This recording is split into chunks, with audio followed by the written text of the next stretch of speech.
pick up in 2 Corinthians chapter 10. Enjoy. And now a personal but most urgent matter. I write in the gentle but firm spirit of Christ. I hear that I'm being painted as cringing and wishy-washy when I'm with you, but harsh and demanding when at a safe distance writing letters. Please don't force me to take a hard line when I'm present with you. Don't think that I'll hesitate a single minute to stand up to those who say I'm an unprincipled opportunist. Then they'll have to eat their words. The world is unprincipled. It's dog-eat-dog out there. The world doesn't fight fair. But we don't live or fight our battles that way. Never have and never will.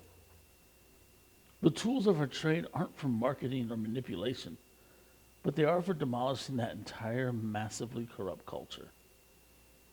We use our powerful God tools for smashing warped philosophies, tearing down barriers erected against the truth of God, fitting every loose thought and emotion and impulse into the structure of life shaped by Christ.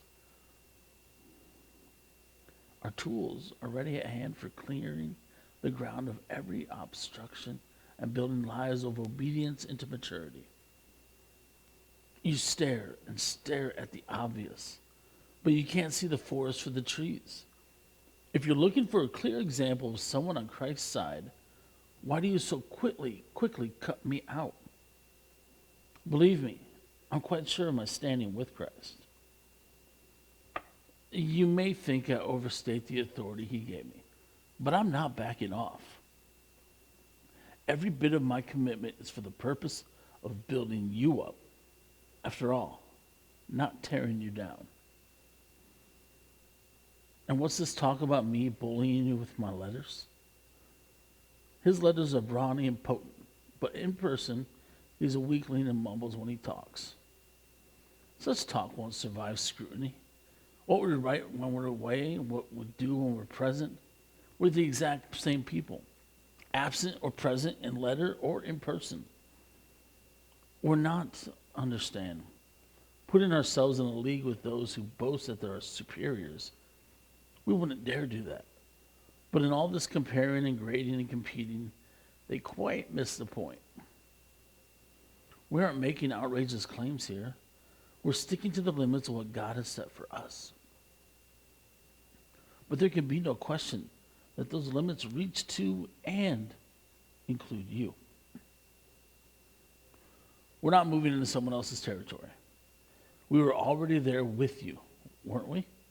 We were the first ones to get there with the message of Christ, right?